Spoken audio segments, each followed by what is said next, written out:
سلام، علی کرباسی هستم از کافه بازیمون. ما معرفی یه بازی دیگه در خدمتتون هستیم. 7 واندرز آرشیتکت یا حالا آرکیتکت که میشه معماران 7 واندرز. بازی شباهت زیادی به دوئل همین مجموعه داره که حالا اگر دوئلش رو بازی کرده باشید احتمالاً این بازی براتون خیلی ساده تره به نسبت قوانینش خیلی ساده تر از اونم براتون حتما آموزشش رو میریم. فعلا با این بازی در خدمتتون هستیم. 2 تا 7 نفر است بازی، از این جهت که تعداد نفرات زیادی میتونه بازی داشته باشه معمولا خیلی خوبه و میگم قوانینش به نسبت ساده شده همون دوئله، برای همین خیلی میتونن بازی ساده‌ای به نسبت براتون باشه.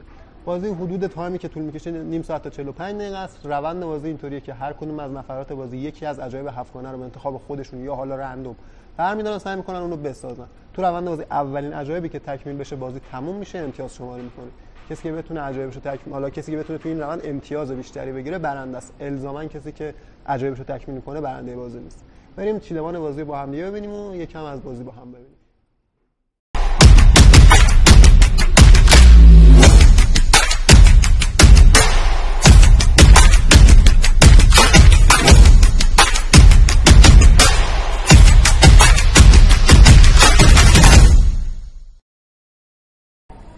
خب چیدمان بازی با هم دیگه ببینیم. گفتم هر کدوم یکی از عجایب رو برمی‌دارید و حالا اول باید به پشت بچینیدشون، یعنی به طرف نساختش بچینیدشون. حالا من یکی از این کارتونا رو نشون بدم بهتون. دقیقاً روی جعبه هر کدوم از عجایب بهتون نشون داده که چجوری به پشت باید بچینیدشون و حالا اگر بتونید اونا رو بسازید، هر طبقه‌ای که بسازید برمیگرده و رو میشه.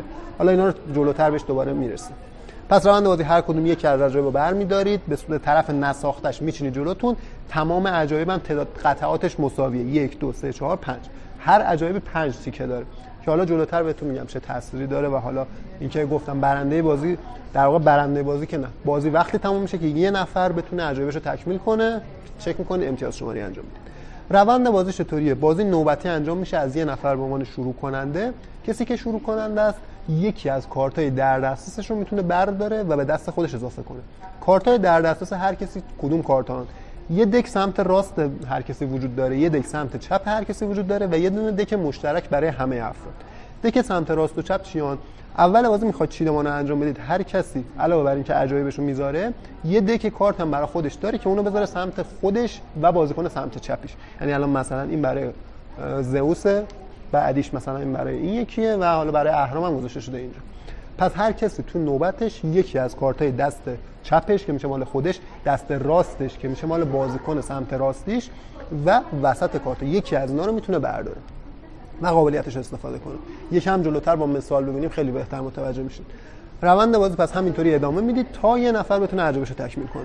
تک تک کارتا رو فقط با هم بررسی کنیم. قبل از اون من فقط بقیه چیدمان بازی هم بگم. از این توکن‌های سبزن که توکن‌های علمیه، 3 تاشو به رو میذارید، بقیه‌شو به پشت میذارید کنار دستتون نیاز میشه. یه توکن گربه دارید، یه سری توکن امتیاز جنگه که حالا اگه جنگ اتفاق بیفته اونا رو چک می‌کنید و به تعداد بازیکناتون بستگی داره، حالا چند نفره باشید یه تعداد توکن صلح و جنگ میذارید که همشون رو اول بازی به طرف صلحشون میذارید که الان برای بازی 3 نفره که من چیدم 3 تا توکن باید باشه. بریم سراغ اینکه ببینیم تک تک کارتا چطوریه. از کانال من از این دسته کارتا چند تاشو برمی‌دارم تک تک بهتون توضیح بدم. یه سری کارتا داریم که زمینه خاکستری رنگ دارن. بالای کارت زمینه خاکستری رنگ دارن. اینا مصالحی ان که میتونید باهاشون عجایبتون رو بسازید. چطوری؟ الان فرض کنید مثلا یه نفری این مصالحو داره، یه سنگ داره. برای ساختن عجایبش میتونه ازش استفاده کنه. ساختن هر طبقه از عجایبی تعدادی مصالح نیاز داره که دقیقاً روی خود اون عجایب تو همون طبقه نوشته براتون. تمام اون عجایب 7 گانه که حالا توی بازی وجود داره، طبقه اولشون که میتونید بسازید 2 تا مصالح میخوان و یه علامت نامساوی براشون گذاشته. این به چه معنیه؟ یعنی باید 2 تا مصالحی که استفاده میکنید یه شکل نباشه. مثلا اگه یه سنگ استفاده میکنید یه دونه دیگه‌اش یا چوب باشه یا هر چیز دیگه، سنگ نمیتونه باشه. و حالا پس برای ساختن عجایبتون از این مصالح استفاده میکنید. دومین کارتی که وجود داره الان بالای این دسته کارتام وجود داره و حالا توی این دسته کارتام همشون بازم هست، کارت طلا. طلا چیه؟ طلا هم دقیقاً نقش مصالحو داره، با این تفاوت که هر چیزی میتونه حساب بشه. مثال میزنم، شما میخواد این طبقه عجایبتون رو بسازید، این ستا رو قبلش ساختید، میخواد اینو بسازید، گفته 3 تا مساوی باشه، 2 تا چوب دارید، این طلا رو میتونید به عنوان چوب استفاده کنید اگه توی دستتون باشه. یا مثلا میرسید به طبقه آخر 4 تا مختلفه، 3 تا چیز مختلفو دارید، طلا رو میتونید به عنوان 4میش استفاده کنید. پس طلا به انتخاب خودتون هر جای بازی یکی از مصالحی که انتخاب کنید. و نکتهش هم بگم هر موقع از بازی بتونید یه طبقه بالای عجایبتون رو بسازید، یعنی اون طبقه نساخته‌ای که نوبتش رو بسازید باید بسازید، نمیتونید بگید نمیسازم و اون تعداد مسائلتون خرج میشه و عجایبتون میچرخه. الان مثال بزنم، مثلا این بازیکن یه دونه چوب استفاده میکنه، حالا فرض کن از قبل یه دونه سنگ برداشته، این دوتا رو میذاره تو کارت سوخته و این عجایبش رو میسازه، این طبقه‌ش رو میسازه، 4 امتیاز هم بهش میده. بریم سراغ چند تا نکته دیگه، بقیه کارت‌ها رو با هم مرور کنیم، بعد حالا نکاتش آخرش بهتون میگم. کارت مدل سوم که الان همینجام دارید می‌بینید توی کارت‌ها بازم هست، نمادهای علمی هست که من الان چند تاشو براتون بذارم با مدل‌های مختلف که ببینید و حالا یکی دیگه یه نماد دیگه. خب این سه نمادی که براتون گذاشتم اگه دقت کنید با هم بعضیشون نماداشون مشترکه، بعضی نمادا با هم فرق داره.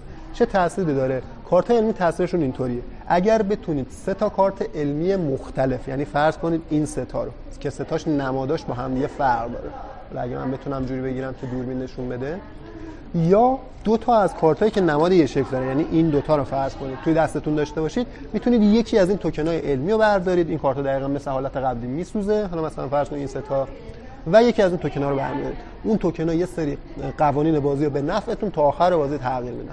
پس این توکن‌های خوبی هم به نسبت بعضیشون امتیاز براتون اضافه میکنن، بعضیشون قابلیت اینکه نوبت اضافه بازی کنید بهتون میدن. پس این هم شد از توکن‌های علمی. توکن‌های بعدی که کارت‌های بعدی که وجود داره کارت‌های آبی رنگیه که کارت‌های فرهنگن. این کارت‌ها هیچ فایده اضافه‌ای ندارن جز امتیاز آخر بازی. معمولاً تاثیرشون در نظر گرفته نمیشه، ولی کارتایی که خیلی مهمن برای امتیاز شماری آخر بازی همین کارتا. یه سری کارتای 3 امتیازی بدون تاثیر، یه سری کارتای 2 امتیازی داره که یه نماد گربه کنارش داره. این کارتا چه تأثیری دارن؟ کسی که آخرین شخصی باشه که یه همچین کارتی رو برداشته، این توکن گربه رو به دستش اضافه میکنه. مثلا این بازیکن چه تأثیری داره؟ علاوه بر این که 2 امتیاز آخر بازی براش این کارت داره، تأثیر دیگه‌ای که براش داره وقتی نوبتش میشه دوباره، اگه هنوز توکن گربه دستش باشه، علاوه بر این که 2 تا کارت یه در دست راست و چپش رو داره میبینه، میتونه کارت روی این دسته رو نگاه کنه، بذاره سر جاش، حالا بین این 3 تا تصمیم بگیره. پس یه دیدی داره، این دیگه براش رندوم نیست اون کارت. و حالا تو روند بازی هر کسی دوباره گربه برداره، این توکن گربه مثلا از دست این بازیکن میره دست نفر بعدی که یه کارتی با توکن گربه برداشته مثلا.